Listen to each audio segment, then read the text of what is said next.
limeingia leo hapa.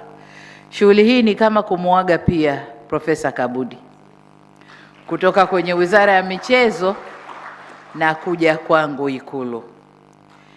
Ni too soon kubadilisha, lakini ni kwa sababu kuendana na siasa za dunia zinavyokwenda, ambazo zina jicho positive kwa Tanzania na nyingine zina jicho hasi kwa Tanzania.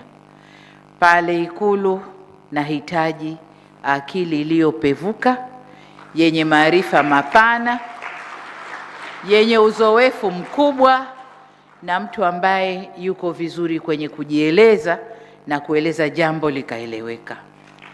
Nimepiga picha serikalini kwangu kote, kasema Profesa Kabudi atanifaa. Lakini jengine ni kwamba punde hivi nimeteua washauri wa rais, na nimemteua aliyekuwa makamu wa rais, atakuwa ananishauri mambo ya uchumi na miradi, lakini aliyekuwa waziri mkuu atanishauri mambo ya jamii.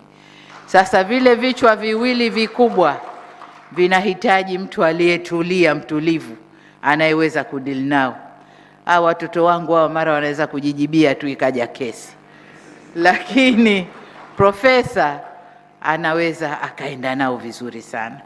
Kwa hizo ndizo sababu zonifanya nimchukue Dr. Kabudi kwangu Ikulu aje kunisaidia kazi hizo.